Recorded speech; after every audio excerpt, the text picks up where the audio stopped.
শিক্ষকদের গায়ে এই হামলা চালানো হলো। আমরা কিন্তু 45% বাড়ি ভাড়া চাই নাই, আমরা মাত্র 20% বাড়ি ভাড়া চেয়েছি।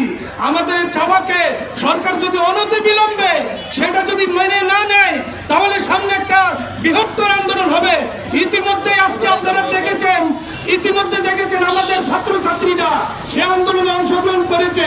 যদি সব ছাত্রছাত্রী আন্দোলনের জন্য মাঠে নেমে আছে, এই যে জুলাই গণঅভ্যুত্থানের যে পরিস্থিতি হয়েছে, এই পরিস্থিতি যদি তৈরি হয় তাহলে সেটা সরকার সামাল দিতে পারবে না। রাজপথে দাঁড়িয়ে আমরা শিক্ষকরা যাদেরকে আমরা কলম ধরিয়েছি, যাদেরকে আমরা শিক্ষা দিয়েছি, তারা আজকে আমাদেরকে অবহেলিত, লাঞ্ছিত করছে, রক্ত ঝরাচ্ছে, তার তীব্র প্রতিবাদ জানাচ্ছি।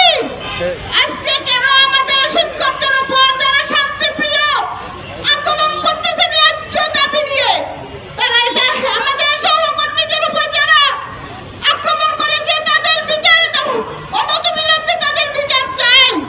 এবং যারা যদি আমাদের 20% দাবি যদি আদায় না হয়, আমরা 64 জেলার ছাত্রছাত্রী শিক্ষকদেরকে নিয়ে আমরা রাজপথে নামবো। অর্থ উপদেষ্টা দেশের বাইরে আছে, কোনো সিদ্ধান্ত দেওয়া যাচ্ছে না, আপনারা চলে যান। আমাদেরকে নাকি 1টা পর্যন্ত প্রেস ক্লাবের সামনে সভা দেওয়া হয়েছিল। 1টা বাজার পরে আমি ছিলাম সেখানে, জলকামানের পাশে ছিলাম। জলকামান ঘুরানো হলো, পুলিশরা তাদের স্টেপ নিল, তারপরও সাউন্ড গ্রেনেড, জলকামান আর লাঠিপেটা কাকে বলে নির্বিচারে শিক্ষকদের গায়ে এই হামলা চালানো হলো, যেটা কোনো সভ্য দেশের, কোনো সভ্য সমাজের এটা আমরা কোনোদিন আশা করি নাই। যারা আমাদেরকে এভাবে হামলা চালিয়েছে তারাও আমাদের কাছে বিচার কলম শিখেছে। স্বাধীনতার 54 বছর পরেও আজকে আমরা বেসরকারি শিক্ষকরা কিভাবে বেতন ভাতা পাই সেটা এই দেশের জনগণ জানে না। আমরা বাড়ি ভাড়া পাই না, তারপরে আমরা সন্তুষ্ট ছিলাম।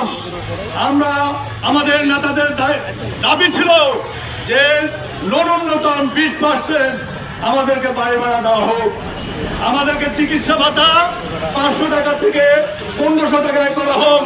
কিন্তু এই দাবিকে উপেক্ষা করে বরং আমাদের আন্দোলনরত শিক্ষকদের উপরে লাঠিপেটা করা হয়েছে। এটা অত্যন্ত ন্যাক্কারজনক এবং ঘৃণার পাত্র। আমাদের দাবি দাবিগুলো আমরা পূরণ করব। আমি সরকারকেও স্মরণ করে দিতে চাই, কোঠা আন্দোলন শুরু হয়েছিল সামান্য আন্দোলন, সেটা কিন্তু গণ অভ্যুত্থান আন্দোলনে পরিণত হয়েছে।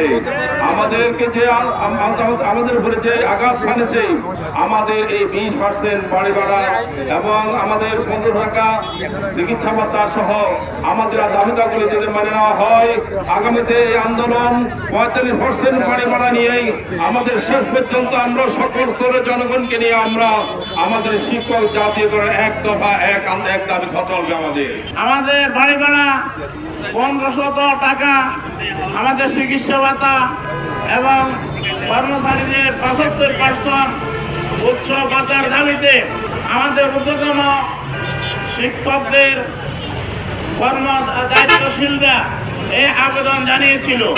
এই আবেদন এবং পূরণ না হওয়ায় গতকালকে আমাদের শিক্ষকদের যে মানববন্ধন হয়েছে, সেই মানববন্ধনে পুলিশের অত্যাচার, পুলিশের যে নির্যাতন, সেই নির্যাতনকে আমরা চৌদ্দগ্রামের উপজেলা থেকে আমরা নিন্দা জানাই, ঘৃণা জানাই।